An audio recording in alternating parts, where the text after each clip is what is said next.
पार्वती तुम्हें मालूम है कि अभागी कौन है, वो बड़भागी कौन है? पार्वती अम्मा ने कहा महाराज मैं कुछ कुछ तो जानती हूं, लेकिन क्लियर आप कर दो कि कौन बड़भागी है कौन अभागी है, क्योंकि आपकी वाणी से प्रमाणित हो जाएगा तो बहुत अच्छा रहेगा। भगवान शंकर ने कहा सुनहूं उमा, अभागी कौन है? सुनहूं उमा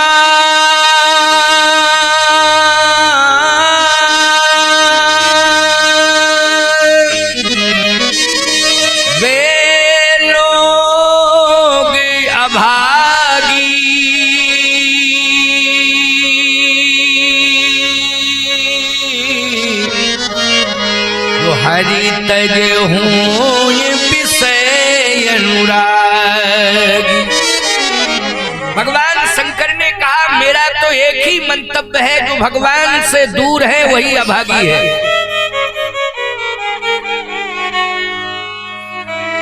भगवान से दूर होने वाला अभागी होता है। अब अगर लोगों को अभागी बनना है तो भले ही भगवान से दूर होते रहे, और बड़भागी बनना है, भगवान की कृपा पाना है, तो भगवान के पास आ जाओ, यज्ञ भगवान की शरण में आ जाओ, सत्संग में आ जाओ, संतों की वाणी सुनने के लिए परिवार सहित आ जाओ तो बड़भागी हो। लेकिन जो आए हैं वो बड़भागी हैं, और जो नहीं आ पा रहे हैं वो आ जाए, अभी तो टाइम है, और पूरा यज्ञ निपट जाए फिर भी नहीं आए तो अभागी। उनसे बड़ा अभागी संसार में कोई नहीं। लेकिन आप सब कैसे हो? आपके ऊपर तो कृपा बरस रही है। अत हरि कृपा, अत हरि कृपा पर होई, पाँव दे यही मार्ग शो। आपके ऊपर तो यज्ञ भगवान की अति कृपा हो गई, भगवान की अति कृपा हो गई, दुर्गा माता की भी अति कृपा, हनुमान जी की अति कृपा हो गई, क्योंकि आपने सदमार्ग पर पैर रखा है, आपने यज्ञ की भूमि पर पैर रखा है, इसलिए आपके ऊपर अति कृपा हो गई। अयोध्या वासियों के ऊपर भगवान की अति कृपा है कि भगवान आ गए हैं। भय प्रगट कृपाला कल मैंने सुनाया था, लेकिन मिथिला वालों के ऊपर तो भगवान की अति कृपा। आप कहो महाराज कृपा अयोध्या वालों के ऊपर, अति कृपा मिथिला वालों के ऊपर क्यों? बोले भगवान स्वयं अयोध्या में आके प्रकट होते हैं, लेकिन प्रकट हुए हैं वो अयोध्या वासियों ने देख नहीं पाया कि कब प्रकट हुए हैं। कौशल्या माता को केवल स्वरूप का दर्शन कराया है, लेकिन मिथिला वालों के ऊपर अति कृपा हो रही है कि मिथिला वालों के माध्यम से, मिथिला वालों ने भगवान को बुलाया नहीं है, निमंत्रण नहीं दिया है, लेकिन मिथिला भगवान स्वयं चल के जा रहे हैं। आप कहो विश्वामित्र जी लेने आए हैं, अरे विश्वामित्र जी मिथिला से थोड़ी आए हैं लेने के लिए, विश्वामित्र जी तो बक्सर से आए हैं, अपने यज्ञ की रक्षा के लिए आए हैं, अपने यज्ञ को सफल कराने के लिए राम जी को लेने आए हैं। लेकिन भगवान राम मिथिला गए हैं, बिना निमंत्रण के गए हैं, किसी ने मिथिला बुलाया नहीं था। अब बोलो ये अति कृपा हो रही है कि नहीं हो रही है? बिना निमंत्रण के भगवान जा रहा है। मैं एक बात हमेशा कहता हूं, मिथिला वालों के पास सब कुछ है, कोई अभाव है ही नहीं, मिथिला वालों के पास सब कुछ है। बस केवल एक कमी थी कि किशोरी जी नहीं आई थी तो पधार गई वो। अब थोड़ी सी कमी और लग रही थी कि सीता जी तो आ गई, लेकिन राम जी और आ जाएं लेकिन मिथिला वालों ने किशोरी जी को बुलाने के लिए तो प्रयास किया है। महाराज श्री जनक ने हल चलाया है, तब जानकी जी आई हैं। बोलो भाई, मिथिला वालों ने सीता जी को बुलाने के लिए तो प्रयास किया है, महाराज श्री जनक ने हल चलाया है, और हल से का फल जब घट से टकराया तो उसी घट से भगवती सीता प्रकट हो गई। बोलिए जनक नंदनी की। अच्छा, एक बात बताओ, हमारे यहाँ एक ही नारा देते हैं लोग, भारत कृषि प्रधान है, भारत कृषि प्रधान है, भारत कृषि प्रधान। अधूरा है ये नारा, भारतवासियों, ये नारा अधूरा है कि केवल भारत कृषि प्रधान है। इस नारे के साथ जोड़ना चाहिए कि भारत केवल कृषि प्रधान ही नहीं है, हमारा भारत ऋषि प्रधान देश भी है। यहाँ ऋषि सबसे ज्यादा पाए जाते हैं, ऋषियों का दर्शन होता है, लाखों की संख्या में ऋषि मुनि महात्मा भारत की भूमि पर रहते हैं। अभी तीर्थराज प्रयाग का 2025 में महाकुंभ होने जा रहा है। बोलो, लाखों महात्माओं का दर्शन होगा कि नहीं होगा? पूरी दुनिया आएगी अब भारत में। तीर्थराज प्रयाग में भारत की सरकार ने कहा, उत्तर प्रदेश की सरकार ने कहा 40 करोड़ लोग, 40 करोड़। अरे हम कहेंगे 40 करोड़ से भी ज्यादा आएंगे, याद रखना। लेकिन उनमें लाखों महात्माओं का दर्शन एक जगह होगा। बोलो, होगा कि नहीं? जिस दिन शाही स्नान होगा, शाही स्नान के दिन गंगा जी के त्रिवेणी संगम के पावन तट पर लाखों संतों का दर्शन होगा। अब बोलो, भारत हमारा ऋषि प्रधान देश है कि नहीं? दो ही संस्कृतियां हमारे यहाँ प्रमुख हैं, एक कृषि संस्कृति और दूसरी ऋषि संस्कृति। कृषि संस्कृति क्या है? ऋषि संस्कृति का दर्शन आप कर रहे हैं, यज्ञ ये ऋषि संस्कृति है। यज्ञ का दर्शन जो हो रहा है वो है ऋषि संस्कृति, और जो खेतों में हरितमा आप देख रहे हो ये है कृषि संस्कृति। अच्छा, सीता जी कहां से प्रकट हुई हैं? खेत से प्रकट हुई हैं, धान के खेत से सीता जी प्रकट हुई हैं। राम जी कहां से प्रकट हुए थे? कल की कथा में आपने सुना, यज्ञ से, यज्ञ से तो प्रकट हुए हैं। जो अग्निदेव प्रसाद लेकर के आए हैं, प्रगटे अग्नि चरु कर लीने। इससे सिद्ध क्या हुआ है? भगवान राम यज्ञ से प्रकट हुए हैं, सीता जी खेत से, धरती से प्रकट हुई हैं। ये खेत, धरती, ये कृषि संस्कृति है, यज्ञ ऋषि संस्कृति है। इसका मतलब है कि सीता जी कृषि संस्कृति हैं और राम जी ऋषि संस्कृति हैं। इसलिए हमारे यहाँ सीता और राम दोनों की महिमा है। भारत कृषि प्रधान भी है और भारत ऋषि प्रधान भी है। आज एक ऋषि माध्यम बन गया, लेकिन अपने यज्ञ की रक्षा के लिए राम जी को लेके विश्वामित्र जी जा रहे हैं यज्ञ की रक्षा के लिए। महाराज दशरथ देना तो नहीं चाहते हैं, क्योंकि श्री राम जी के प्रति उन्हें मोह हो गया, इसलिए वो देना नहीं चाहते हैं। लेकिन यज्ञ की रक्षा हो, यज्ञ की महिमा बढ़े और राक्षसों का विनाश हो, संतों का सम्मान हो, इसकी चिंता महात्मा को है, परमात्मा को, दोनों को है। दशरथ जी ने तो कह दिया, महाराज राम देत नहीं बनत गोसाई। वशिष्ठ जी ने कहा नहीं, दशरथ मोह का त्याग करो। तब वशिष्ठ, तब वशिष्ठ बहु विधि समझावा,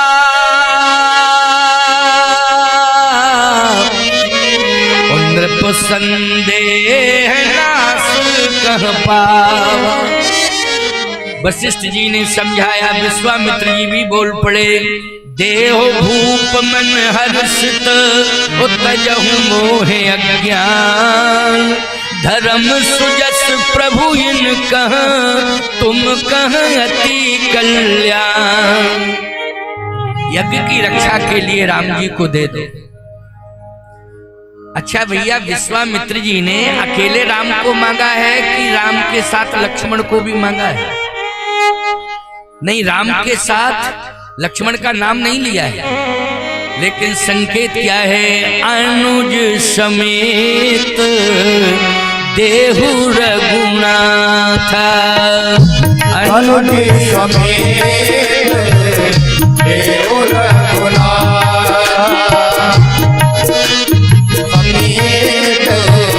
देहु रघुनाथ,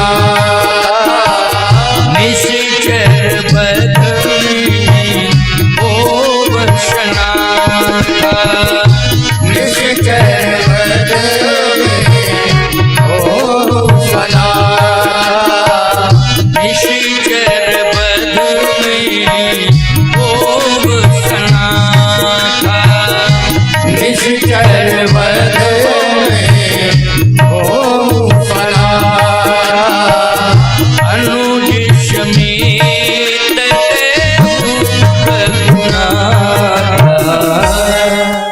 ये अनुज समेत, अनुज तो भरत भी है, अनुज तो शत्रुघ्न भी है। लक्ष्मण का नाम स्पष्ट नहीं लिया है, लेकिन जैसे ही का अनुज समेत देहु रघुनाथा, अब इसमें संकेत लक्ष्मण के लिए मिल रहा है, क्योंकि कई बार जब नाम लिया है लक्ष्मण का तो नाम नहीं आया, अनुज अनुज अनुज कहकर के गोस्वामी जी ने संबोधित कर दिया लक्ष्मण को। राम अनुज मन की गति जानी, राम अनुज लघु रेख खिंचाई, सो नहीं नाघे वस मनुष्याई। अनुज अनुज, इसलिए अनुज शब्द वैसे छोटे भाई के लिए प्रयुक्त होता है, लेकिन यहाँ अनुज से लक्ष्मण के नाम की ही चर्चा है, गोस्वामी जी ने मानस में की है। भगवान राम जहां भी खड़े होते हैं, राम जी के साथ लक्ष्मण जी तुरंत अपने आप बिना कहे ही खड़े हो जाते हैं। बोलो भाई, हो जाते हैं कि नहीं? जैसे आप खड़े हैं तो छाया को बुलाना नहीं पड़ता है, छाया अपने आप प्रकट हो जाती है। बोलो भाई, क्या छाया को बुलाना पड़ता है? नहीं नहीं, ऐसे ही लक्ष्मण जी महाराज छाया की तरह हैं। जैसे ही राम जी आगे बढ़ते हैं, लक्ष्मण जी तुरंत पीछे चलने लगते हैं। आगे राम लखन पुनि पाछे। अब तो महाराज भरत जी पीछे नहीं चलते, नहीं, भगवान राम जब भरत जी को बुलाते हैं, वो आज्ञा देते हैं, तब भरत आते हैं। भरत में और लक्ष्मण में यही अंतर है प्यारे। क्या? जहां पर राम जी रहेंगे, लक्ष्मण जी कहते हैं हम वहीं रहेंगे, और भरत जी कहते हैं जहां प्रभु राम मुझे रखेंगे वहां मैं रहूंगा, जहां उनकी आज्ञा होगी वहां मैं रहूंगा। इतना ही अंतर है लक्ष्मण में और भरत में। भरत जी कहते हैं मैं तो आज्ञा का पालन करता हूँ, प्रभु जहाँ रहने के लिए कह देंगे हम वहीं रहेंगे। लक्ष्मण जी कहते नहीं नहीं, जहाँ प्रभु रहेंगे हम वहीं रहेंगे। इसलिए विचारवान श्रोताओं, विचार करना। आप सभी बुद्धिजीवी हो, रामायण पढ़ते रहते हो, राम जी को कहना नहीं पड़ा। जैसे प्रभु राम खड़े हुए, लक्ष्मण जी महाराज तुरंत आ गए अपने आप ही। विश्वामित्र जी समझ गए कि ये राम के बिना नहीं रह सकता है, इसलिए तुरंत विश्वामित्र जी ने उंगली से इशारा किया, अनुज समेत, अनुज समेत देहु रघुनाथा, और निश्चर बध में हो सनाथा। चारों भाइयों को अलग अलग पावर मिला है, चारों भाइयों को अलग अलग पावर मिला है, लेकिन लक्ष्मण जी को कौन सा पावर मिला है? लक्ष्मण जी को पावर मिला है कि जग महा सखा, जग महा सखा निशाचर जेते,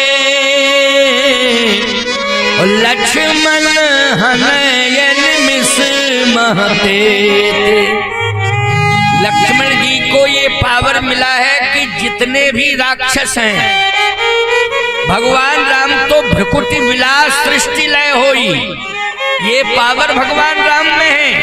लेकिन लक्ष्मण जी में जगमा सखा निशाचर जेते, लक्ष्मण हनय निमिषमा तेते। लक्ष्मण जी को भी पावर बहुत बड़ा मिल गया है, इसलिए राम जी तो भ्रकुटि विलास सृष्टि लय होई, लेकिन लक्ष्मण जी महाराज का बहुत बड़ा योगदान है राक्षसों को मारने में। इसलिए विश्वामित्र जी ने कहा कि ये जो राम का छोटा भाई लक्ष्मण है, इसको भी राक्षसों को मारने की ताकत मिल चुकी है, और ये राम के बिना रह नहीं सकता है, इसलिए इसके बिना राम चल नहीं सकते हैं, ये राम के बिना रह नहीं सकता है, इसलिए मुझे अधूरा काम नहीं करना चाहिए, इस बालक के लिए भी इशारा करना चाहिए, इसे भी ले जाना बहुत जरूरी है। इसलिए अनुज समेत देहु रघुनाथ, अनुज समेत देहु रघुनाथ, अनुज समेत देहु रघुनाथ, अनुज समेत देहु रघुनाथ, निश्चर वध में हो सनाथा, निश्चर वध में हो सनाथा, सुन राजा थी अप्रिय बानी, सुन राजा अप्रिय वाणी, हृदय कंप मुख तुति कुम्हलानी, हृदय कंप मुख तुति कुम्हलानी, हृदय कंप मुख तुति कुम्हलानी, हृदय कंप मुख तुति कुम्हलानी, हृदय कंप मुख तुति कुम्हलानी।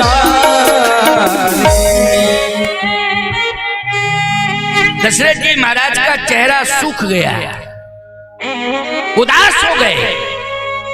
विश्वामित्र जी ने कहा, तुम्हारे रघुवंश की परंपरा में देने वाले देते हैं, राजाओं में देने की परंपरा है, और प्रसन्न होकर देते हैं, उदास होकर नहीं देते। लेकिन तुम दे तो कुछ रहे नहीं हो, उदास और हो रहे हो, समझ में बात नहीं आ रही है। दशरथ जी ने कहा, महाराज हमारे रघुवंश में सोना दिया है, हाथी दान किए हैं, अन्न दान किया है, द्रव्य दान किया है, भूमि दान किया है, गौ दान किया है, लेकिन राम को किसी ने दान नहीं किया। क्यों भाई, राम को दान किया, अगर राम तुम्हें मिल जाए तो तुम्हारी हिम्मत पड़ेगी कि तुम दान कर दोगे उन्हें? हम तो नहीं करेंगे भैया, राम जी की तलाश में किसी तरह से मिल जाए मुझे राम। राम को कौन दे देगा? जिसको राम मिल जाए, क्या वो राम को दे सकता है? किसी की हिम्मत नहीं पड़ेगी। मीराबाई ने खजाना छोड़ा था चित्तौड़ का, कलयुग की बात है माताओं, इसी कलिकाल की बात है। मीराबाई ने चित्तौड़ का घराना छोड़ा, मीराबाई ने चित्तौड़ का खजाना छोड़ा, मीराबाई ने अपने पे खानदान को छोड़ा। लेकिन जब निकल पड़ी मीरा और राम का नाम मिला तो कहती है, मैं बस राम के नाम को नहीं छोड़ूंगी। पायो जी मैंने राम रतन धन पायो, अब मुझे असली धन मिल गया है, बस इस धन को पाके मैं धन्य हो गई हूँ, अब मैं कृतकृत हो गई हूँ, अब ये धन सदा मेरे पास रहेगा। ये कोई लुटेरा लूटने वाला आएगा तो मेरा ये राम नाम रूपी धन कोई लुटेरा लूट नहीं पाएगा। अच्छा बोलो, पैसा रुपया सब लेकिन राम मिल जाए, राम का धन मिल जाए, राम नाम मिल जाए, राम नाम रूपी धन मिल जाए, कोई लुटेरा लूट सकता है? बोलो, कोई लुटेरा नहीं लूटेगा। विश्वामित्र जी महाराज राम को मांग रहे हैं। दशरथ जी ने कहा महाराज हमारे यहाँ अभी तक दानियों की लाइन लगी है, दान देने वालों की कमी नहीं है, लेकिन राम आ गए हैं तो राम को कौन दे दे? विश्वामित्र जी ने कहा कि एक बात बताओ दशरथ, राम तुम्हें मिले किससे हैं ये बताओ, पुरुषार्थ से मिले हैं क्या? दशरथ जी ने कहा पुरुषार्थ से तो नहीं मिले हैं। किससे मिले हैं? का संतों की कृपा से मिले हैं। तो विश्वामित्र जी ने कहा जब संतों की कृपा से मिले हैं और संतों को यदि जरूरत पड़ गई है राम की, तो संतों के लिए राम को क्यों नहीं दे सकते हो? संतों के द्वारा राम आए हैं तुम्हारे से। हमारे गुरुदेव ने हमको ज्ञान दिया, अब उस ज्ञान को हम मौनी बन जाएं। ज्ञान पाने के बाद हम मौनी बन जाएं तो ईमानदारी से बताओ, गुरु के द्वारा दिया हुआ ज्ञान हमारे अंदर ही समिट के रह जाएगा कि नहीं रह जाएगा? जल्दी बोलो। यदि मेरे गुरुदेव ने ज्ञान का खजाना मुझे दे दिया है तो हमारा धर्म कहता है यज्ञ सर्वत्र उसे लुटाऊं। बोलो भाई, लुटाऊं, लोगों को लाभ मिल जाए। और यही तो हमारे गुरुदेव ने जो हमें ज्ञान दिया। आज हम ईमानदारी से बताओ, जनपद गोरखपुर के वेरिया डेही में यज्ञ के माध्यम से आपके बीच में ये राम कथा रूपी ज्ञान को लुटाने के लिए आए हैं, और तुम सब भावुक होकर के लूट रहे हो, आनंद ले रहे हो। मेरा भी कल्याण है और तुम्हारा भी कल्याण है, दोनों का कल्याण है। विश्वामित्र जी ने जैसे ही कहा तो वशिष्ठ जी महाराज ने कहा महाराज आप दुखी मत हो, मैं समझाता हूँ। वशिष्ठ जी ने कहा दशरथ, ये राम केवल अयोध्या की चार दीवारी के अंदर रहने वाले राम नहीं हैं। ये राम तुम्हारे कनक भवन में रहने वाले राम नहीं हैं। ये राम मणि गति तंगनाई में चलने वाले राम नहीं हैं। ये राम सोने के पाले में झूलने वाले राम नहीं हैं। ये राम तो राजमहलों से चल करके सबरी की झोपड़ी में पहुंचने वाले राम हैं, और गीधराज को हृदय से लगाने वाले राम हैं, और भक्तों का कल्याण करने वाले राम हैं। इनको केवल राजमहलों में बंद करने की आवश्यकता नहीं है। इनको यज्ञ की रक्षा के लिए दो, यज्ञ की रक्षा होगी, राक्षस मारे जाएंगे, पृथ्वी को आधार मिलेगा, गौ को आधार मिलेगा, संसार के भक्तों को परमात्मा का साक्षात्कार होगा। इसलिए भक्तों के लिए आए हैं। यत्र तत्र सर्वत्र जहां भक्त रह रहे हैं, राम उन तक पहुंचे जहां पर गौ ब्राह्मण यज्ञ आदि है, इनकी रक्षा हो। भक्त दर्शन करके अपने जीवन का कल्याण करें। राम को आज महात्मा विश्वामित्र के हाथ में सौंप दो। अज्ञानता को दूर करो, मोह को दूर करो। आज प्रसन्नता पूर्वक श्री राम को अपने हाथ में पकड़ो और राम को विश्वामित्र के हाथ में सौंप दो। तब वशिष्ठ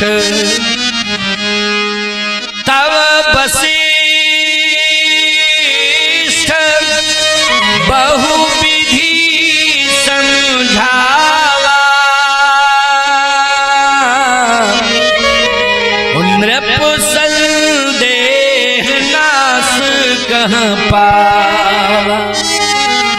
वशिष्ठ जी ने समझाया, दशरथ जी का संदेह दूर हुआ, राम जी का हाथ पकड़ा, दूसरा हाथ बढ़ाया, लक्ष्मण का भी हाथ पकड़ लिया, और दोनों का हाथ पकड़ के जो है राम और लक्ष्मण का आज महात्मा विश्वामित्र के हाथ में पकड़ाने लगे। देखो भैया, परमात्मा का हाथ महात्मा के हाथ में पकड़ाया जा रहा है। बोलो पकड़ाया जा रहा है कि नहीं? किसका हाथ? परमात्मा का हाथ किसके हाथ में? महात्मा के हाथ में। आजकल तुम अपने पुत्र के हाथ में क्या पकड़ाते हो? या पुत्र का हाथ किसके हाथ में पकड़ाते हो? बोलो। मुझे तो ऐसा लगता है कि पहली बात तो ये है कि तुम अपने पुत्र के हाथ में जो तुम्हारे हाथ में होता है वो पकड़ा देते हो। जैसे घर, मकान, जमीन, जायदाद, बोलो भाई ये सब पुत्र के हाथ में पकड़ाते हो। लो लो लो लो लो। ये तो साधारण बात है। जिसके पास जो होता है वो देता ही है। अरे तुम नहीं भी दोगे तो मरने के बाद मिलेगा किसको? जल्दी बोलो भाई। नहीं दोगे तो मर जाओगे, मरने के बाद तो तुम्हारी संतान को ही मिलेगा। मिलेगा वो। एक ही बात मैं कहना चाहता हूं, ध्यान से सुन लो। यहां दशरथ जी को परमात्मा पुत्र के रूप में मिला, तो इसका मतलब है वो परमात्मा है लेकिन पुत्र के रूप में प्राप्त हुआ है। तो दशरथ जी ने अपने पुत्र का हाथ महात्मा के हाथ में पकड़ा दिया। लेकिन मैं एक ही बात कहना चाहता हूं, अगर तुम अपने जीवन को सार्थक करना चाहते हो तुम अपनी संतान को पैसा, रुपया, अधिकार ये तो दोगे ही दोगे, लेकिन अगर तुम धन्य होना चाहते हो, अपनी संतान को धन्य करना चाहते हो, तो मरने के पहले अपनी संतान को का हाथ किसी महात्मा के हाथ में पकड़ा के जाया करो कि महाराज ये हमारा बेटा आपके हाथ में है, आप आशीर्वाद देते रहना जिससे हमारे परिवार का कल्याण होता रहे। बोलो भाई, यदि किसी साधु से हाथ पकड़ाने का मतलब है किसी साधु से जोड़ना, हाथ पकड़ाने का मतलब क्या है? बोलो, संतों से जोड़ना। तो अपने परिवार को बोलो भाई प्रयास करो कि हम साधु संतों से जोड़ के जावे, तभी हमारा कल्याण है। दशरथ जी महाराज ने भले ही राम परमात्मा है लेकिन पुत्र के रूप में